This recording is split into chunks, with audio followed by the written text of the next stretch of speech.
Sir, ഞാൻ ഈ ബജറ്റിനെ പിന്തുണക്കുന്നു.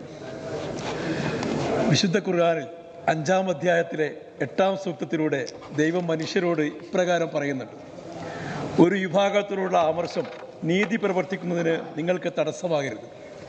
Sir, ഈ അധ്യാപനം ഞാനിവിടെ ഓർത്തത് കേരളത്തിലെ ജനതയെ രാഷ്ട്രീയ വിദ്വേഷം ഒന്നുകൊണ്ട് മാത്രം ദ്രോഹിക്കുന്ന യൂണിയൻ സർക്കാരിനെതിരെ കേരളം നടത്തുന്ന പ്രതിഷേധങ്ങളിൽ നിന്ന് LDFിനോടുള്ള രാഷ്ട്രീയ വിരോധത്തിൻ്റെ പേരിൽ മാത്രം വിട്ടുനിൽക്കുകയും കേരളത്തെ പിന്നിൽ നിന്ന് കുത്തുകയും ചെയ്യുന്ന പ്രതിപക്ഷത്തിൻ്റെ ചെയ്തികൾ കണ്ടതുകൊണ്ടാണ്. സർ, കടുത്ത രാഷ്ട്രീയ വിരോധത്തിൻ്റെ പേരിൽ NDA ഇതര സർക്കാരുകളെ, വിശേഷിച്ച് ദക്ഷിണേന്ത്യയിലെ സംസ്ഥാനങ്ങളെ കഴുത്ത് ഞെരിക്കുന്ന സമീപനമാണ് കേന്ദ്രം നടത്തി വരുന്നത്. യൂണിയൻ സർക്കാരിൻ്റെ അന്യായങ്ങളെ ഇന്ത്യയുടെ പരമോന്നത കോടതിയിൽ വസ്തുതകൾ നിരത്തി കേരളം ചോദ്യം ചെയ്തു വരികയാണ്. 15-ാം ധനകാര്യ കമ്മീഷന്റെ സാമ്പത്തിക തീർപ്പിൽ UPക്ക് 17.93%, ബീഹാർ 10.05%, മധ്യപ്രദേശിന് 7.85%, മഹാരാഷ്ട്രക്ക് 6.31% വകയിരുത്തുമ്പോൾ കേരളത്തിന് 1.92% മാത്രമാണ് നൽകുന്നത്. എന്തിൻ്റെ പേരിലാണ് സർ ഈ വിവേചനം? ഇന്ത്യയിൽ ദാരിദ്ര്യ നിരക്ക് ഏറ്റവും കുറവുള്ള സംസ്ഥാനമായി മാറിയതാണോ ഞങ്ങൾ ചെയ്ത തെറ്റ്? ഇന്ത്യയിൽ ഉയർന്ന പ്രതിശീർഷ വരുമാനമുള്ളതാണോ സംസ്ഥാനം ചെയ്ത തെറ്റ്? സുസ്ഥിര വികസന സൂചികയിൽ കേരളം തുടർച്ചയായി 3-ാം സ്ഥാനം നിലനിർത്തിയതാണോ കേരളത്തിൻ്റെ പാതകം? ഇതിനെതിരെ പ്രതിപക്ഷത്തിന് എന്തു പറയാനുണ്ട്? ഗ്രാൻറ്റുകൾ വെട്ടിച്ചുരുക്കിയും മറ്റു ധനാഗമന മാർഗങ്ങൾ തടഞ്ഞും 57,000 കോടി സംസ്ഥാനത്തിന് ഇല്ലാതാക്കിയിട്ടും ധനമന്ത്രി 2024 അവതരിപ്പിച്ച സൂര്യോദയ ബജറ്റ് UDFനെയും BJPയെയും വല്ലാതെ അസ്വസ്ഥമാക്കുന്നുണ്ട്. സർ, ബഹുമാനപ്പെട്ട ധനമന്ത്രി ക്ഷേമ പെൻഷൻ പ്രതിപാദിക്കുന്ന ഭാഗം വായിച്ചപ്പോൾ പ്രതിപക്ഷ മുഖങ്ങളിൽ പടർന്ന ഇരുട്ടും അങ്കലാപ്പും ഞാൻ ഭയപ്പാടോടെ നോക്കുകയായിരുന്നു. എല്ലാ LDF ബജറ്റുകളെയും പോലെ ക്ഷേമ പെൻഷനിൽ വർധനവ് ഉണ്ടാകുമോ എന്നതായിരുന്നു അവരുടെ ആശങ്കയ്ക്ക് നിദാനം. കേന്ദ്രത്തിൻ്റെ കടും വെട്ടുകളിൽ ക്ഷേമ പെൻഷൻ വർധന പ്രഖ്യാപിക്കാതെ പോയപ്പോൾ മാത്രമാണ് പ്രതിപക്ഷ അംഗങ്ങളുടെ ശ്വാസം നേരെയായത്. ക്ഷേമ പെൻഷൻ വാങ്ങുന്ന 56 ലക്ഷം പാവങ്ങളായ മനുഷ്യരോട് എന്തിനാണ് പ്രതിപക്ഷം ഈ പക കൊണ്ട് നടക്കുന്നത്? അവർ എന്ത് തെറ്റാണ് നിങ്ങളോട് ചെയ്തത്? ആര് വഴിമുടക്കിയാലും കുടിശ്ശിക തീർത്തി പാവങ്ങളെ സർക്കാർ ചേർത്ത് നിർത്തുക തന്നെ ചെയ്യുമെന്ന പ്രഖ്യാപനം പ്രശംസനീയമാണ് സർ. നന്ദി പ്രമേയ പ്രസംഗത്തിൽ ബഹുമാനപ്പെട്ട പ്രതിപക്ഷ നേതാവ് ഈ സഭയിൽ നാട്ടിലെ കച്ചവടക്കാരുടെ പ്രയാസങ്ങൾ പറയുന്നതായി കേട്ടു. പ്രതിമാസം 1,600 രൂപ വീതം 56 ലക്ഷം നിസ്വരായ മനുഷ്യരിലൂടെ 6 മാസം 5,400 കോടി രൂപ കേരളത്തിലെ ഗ്രാമനഗരങ്ങളിലെ മാർക്കറ്റിൽ എത്തുന്നത് അട്ടിമറിച്ച BJPയുടെ യൂണിയൻ സർക്കാരിനെതിരെ എന്തുകൊണ്ടാണ് അങ്ങക്ക് പ്രതിഷേധമില്ലാത്തത്? കേന്ദ്രം കാപെക്സ് ഫണ്ടിൽ 2020-21 11,912 കോടി വകയിരുത്തിയപ്പോൾ കേരളത്തിന് വകയിരുത്തിയത് 163 കോടിയും നൽകിയത് 81.50 കോടിയും മാത്രമാണ്.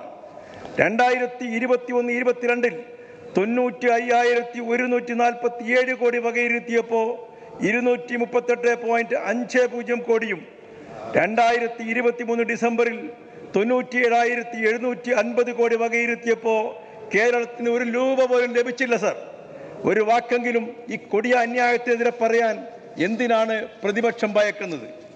രാജ്യത്തെ തന്നെ ഏറ്റവും വലിയ പദ്ധതികളിൽ ഒന്നായ വിഴിഞ്ഞം തുറമുഖത്തിൻ്റെ ചിലവഴിച്ച സംഖ്യയുടെ ബില്ലുകൾ തയ്യാറാക്കി കാപെക്സിൽ സമർപ്പിച്ചിട്ട് പോലും മുട്ടാപ്പോക്കി ന്യായങ്ങൾ പറഞ്ഞ് കേന്ദ്രം പണം തടഞ്ഞത് ആ വകുപ്പ് കൈകാര്യം ചെയ്ത സമയത്തെ എൻ്റെ നേരെ അനുഭവമാണ്. സർ, ബജറ്റ് പ്രസംഗത്തിൽ പ്രതിപാദിച്ച പോലെ മതനിരപേക്ഷതയുടെയും സമാധാനത്തിൻ്റെയും സാഹോദര്യത്തിൻ്റെയും സാമൂഹ്യ നീതിയുടെയും ജനങ്ങളുടെ ഉയർന്ന നിലവാരത്തിൻ്റെയും പേരിലാണ് കേരള വികസന മാതൃക എന്നറിയപ്പെടുന്നത്. എന്നാൽ യൂണിയൻ ഗവൺമെൻറ് അവതരിപ്പിച്ച ഇടക്കാല ബജറ്റ് കണ്ട് കണ്ണു തള്ളിയവരാണ് നാം. തെരഞ്ഞെടുപ്പ് ലക്ഷ്യം വെച്ച് കാട്ടിക്കൂട്ടാൻ പോകുന്ന ഗിമ്മിക്കുകളും പൊള്ളയായ വാഗ്ദാനങ്ങളുമാണ് അത് മുഴുവൻ നിറഞ്ഞു നിൽക്കുന്നത്. വിലക്കയറ്റവും തൊഴിലില്ലായ്മയും നേരിടുന്നതിനുള്ള ഒരു പദ്ധതിയും യൂണിയൻ ബജറ്റിൽ നാം കണ്ടില്ല. കേന്ദ്രം കോർപ്പറേറ്റുകളെ വാരിപ്പിണരുകയും അടിസ്ഥാന ജനവിഭാഗങ്ങളെ കൈയൊടുകയും ചെയ്യുന്നതിൻ്റെ നേർചിത്രമായിരുന്നു അത്. സർ, എന്നാൽ കേരളത്തിൻ്റെ ബജറ്റോ കൃഷിക്ക് 1698 കോടി, സഹകരണ മേഖല 1344 കോടി, KSRTC 1120.54 കോടി, ലൈഫ് 2 വർഷത്തേക്ക് 10,000 കോടി, തൊഴിലാളി ക്ഷേമം 464.44 കോടി, പരമ്പരാഗത തൊഴിൽ 90 കോടി. ഇങ്ങനെ രാജ്യത്തെ പൊതുമേഖലാ സ്ഥാപനങ്ങളെ ഉത്തേജിപ്പിക്കാനും അടിസ്ഥാന ജനവിഭാഗത്തെ ഹൃദയത്തോട് ചേർത്ത് നിർത്തിയും മുന്നോട്ട് പോകുന്നു. ഉന്നത വിദ്യാഭ്യാസത്തിനായുള്ള ബജറ്റ് നിർദ്ദേശങ്ങളിൽ പുകമറ സൃഷ്ടിക്കാൻ കഴിയുമോ എന്ന ദയനീയമായ പരിശ്രമം ചില കോണുകൾ നടക്കുന്നുണ്ട്. വിദേശത്തെ പഠനത്തിനായി 2022 13.2 ലക്ഷം കുട്ടികൾ പോയപ്പോൾ 50,000 കുട്ടികൾ കേരളത്തിൽ നിന്നാണെന്ന് ഇക്കൂട്ടർ മനസ്സിലാക്കണം. ഉന്നത വിദ്യാഭ്യാസത്തെ പരിഷ്കരണങ്ങളെക്കുറിച്ച് രൂപീകരിച്ച 3 കമ്മീഷനുകളും ഉന്നത വിദ്യാഭ്യാസ മേഖലയിൽ സ്വകാര്യ സർവകലാശാലകളുടെ ആവശ്യം ഊന്നിപ്പറയുന്നത് വിസ്മരിക്കരുത്. LDF അംഗീകരിച്ച നവകേരള രേഖയിൽ ഉന്നത വിദ്യാഭ്യാസ രംഗത്തെ മാറ്റങ്ങളെക്കുറിച്ച് പ്രത്യേകം പ്രസ്താവിച്ചിട്ടുണ്ട്. വിദ്യാഭ്യാസത്തെ മൂലധന ശക്തികൾക്ക് തീരെഴുതി വലതുപക്ഷ സർക്കാരുകൾ കൈകഴുകുമ്പോൾ കഴിഞ്ഞ ബജറ്റിൽ 4,916.99 കോടിയും ഈ ബജറ്റിൽ 4,927 കോടി രൂപയുമാണ് ഇതിനായി LDF സർക്കാർ വകയിരുത്തിയത്. ആയതിനാൽ നയവ്യതിയാനത്തിൻ്റെ വാചാടോപങ്ങൾ കൊണ്ട് ഈ മുന്നേറ്റം തടയാൻ കഴിയില്ലെന്ന് ഓർക്കുന്നത് നന്ന്. വിഴിഞ്ഞം അന്താരാഷ്ട്ര തുറമുഖം ഈ ബജറ്റ് കാലയളവിൽ പൂർണ്ണ സജ്ജമാകാൻ പോകുന്നത് കേരളത്തിനൊരു മുതൽക്കൂട്ടാണ്. ലോക ഭൂപടത്തിൽ കേരളത്തിന് പ്രത്യേക സ്ഥാനം ലഭിക്കാൻ പോകുന്നു. ഈ തുറമുഖത്തിന്റെ പ്രവർത്തനം നാടിന്റെ സർവതല സ്പർശിയായ വികസനത്തിന് എപ്രകാരമാണ് ചാലക ശക്തിയാകുന്നതെന്നതിൻ്റെ കൃത്യമായ ദിശാസൂചികയാണ് ഈ ബജറ്റ്. ഒരു വശത്ത് യൂണിയൻ സർക്കാരിന്റെ കടുത്ത അവഗണന, മറുവശത്ത് ആഗോളതലത്തിലെ യുദ്ധങ്ങളും സാമ്പത്തിക മാന്ദ്യവും അവ നമുക്കേൽപ്പിക്കുന്ന ആഘാതവും, ഇവയെല്ലാം നമുക്ക് അതിജീവിക്കേണ്ടതായിട്ടുണ്ട്. ഓക്കിയെയും പ്രളയങ്ങളെയും കോവിഡ് മഹാമാരിയെയും ഒറ്റക്കെട്ടായി കരുത്തോടെ നേരിട്ട കേരളം ഏത് പ്രതിസന്ധികളെയും അതിജീവിച്ച് പൂർവാധികം ശക്തിയോടെ മുന്നേറുക തന്നെ ചെയ്യും എന്ന് സൂചിപ്പിക്കാൻ കൂടി ഞാൻ ആഗ്രഹിക്കുകയാണ്.